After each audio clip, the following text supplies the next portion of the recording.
Herkese merhabalar. Yasemin'in mutfağından selamlar, sevgiler kıymetli takipçilerim. Bugün sizlerle çay saatlerinize çok yakışacağını düşündüğüm çok pratik, hafif ve lezzetli kurabiyeler yapalım. Neden çok hafif? Çünkü hamurunda tereyağı ya da margarin kullanmayacağız. Sıvı yağ kullanarak yapacağız ve çok pratik. Çayınız demlerine kadar bu kurabiyeleri yapıp sizler de servis edebilirsiniz.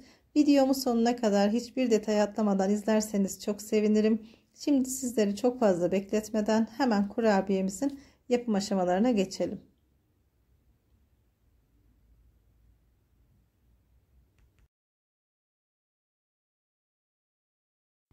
Uygun bir yoğurma kabının içerisine 1 su bardağı sıvı yağ alalım. Kullandığım su bardağı ölçüsü 200 milim, klasik su bardağı arkadaşlar. Genelde bütün tariflerimde aynı su bardağını kullanıyorum. 1 su bardağı pudra şekeri, 1 adet yumurta, sarısı ve beyazını birlikte kullanıyoruz, ayırmıyoruz. 1 paket kabartma tozu ve 1 paket vanilyayı alalım. Bir spatula yardımıyla karıştırmaya başlayalım.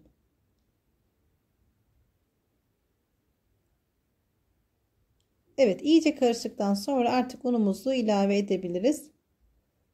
Kurabiyede toplamda 3 su bardağı un kullandım. Yalnız hepsini birden ilave etmiyorum arkadaşlar. Bu çok önemli bir detay. Hepsini birden ilave ederseniz hamur yoğurmayacak kadar sertleşir elinizin altında. Bu şekilde azar azar eklerseniz ununuzu çok daha kolay yoğurabilirsiniz. Bakın şimdi artık spatula dönmeyecek vaziyete geldiğinde spatulayı çıkardım. Artık elimle yoğurmaya devam ediyorum. Kalan unu da yoğurdukça ekleyeceğim içerisine.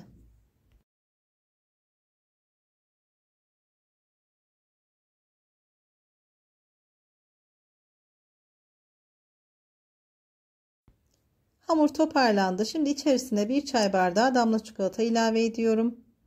Ve tekrar karıştırıyorum. Bu aşamada çok fazla yoğurmanıza gerek yok. Elinizin sıcaklığıyla çikolataların ezilmesini istemeyiz çünkü. Evet, hamur toparlandı. Hamurdan ceviz büyüklüğünde parçalar koparıp yuvarlamaya başlayabiliriz. Gevrek bir hamur arkadaşlar. Avucunuzda sıktıktan sonra çok rahat bir şekilde yuvarlayabilirsiniz. Bakın gördüğünüz gibi. Fırın tepsisinin altını çok az sıvı yağla yağladım. Pişirme kağıdı kullanmadım bugün çünkü bu kurabiyeler tepsiye yapışmıyor kesinlikle. Hamur bitene kadar aynı işleme devam edelim arkadaşlar. Videonun başında da sizlere bahsettiğim gibi bu tarif gerçekten çok pratik arkadaşlar. Gördüğünüz gibi hemencecik hamuru yoğurdum ve yuvarlamaya başladım. Sizler de bu tarifi yaparken bir yandan da çayınızı koyun ocağa. Çayınız demlerine kadar kurabiyeleriniz hazır olacaktır. Üstelik herkesin evinde bulunan malzemelerle yapabileceği çok güzel bir tarif. Evet, hamurların hepsini yuvarladım. Fırını daha önceden alt üst ayar 180 derecede açtım arkadaşlar. Şimdi kurabiyeleri pişmeye gönderiyorum.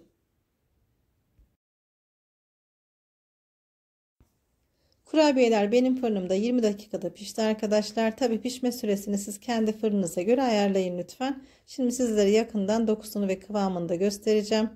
Bakın altı üstü. Altı daha çok kızarıyor arkadaşlar. Üstünü çok kızartmanıza gerek yok. Bu şekilde pişmesi yeterli olacaktır.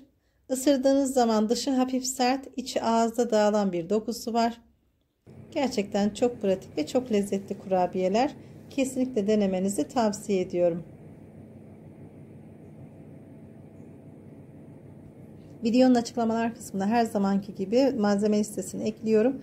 Oradan da detaylı bir şekilde bakabilirsiniz arkadaşlar. Yine küçük bir hatırlatma yapmak istiyorum.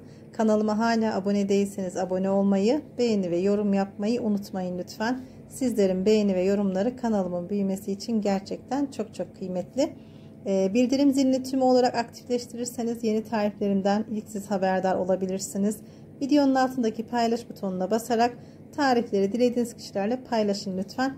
Ne kadar çok kişiye ulaşırsam benim açımdan o kadar iyi olur. Hepinize şimdiden çok çok teşekkür ediyorum destekleriniz için. Evet, bir tarifimizin daha burada sonuna geldik arkadaşlar. Hepiniz hoşça kalın, sevgiyle kalın. Allah'a emanet olun.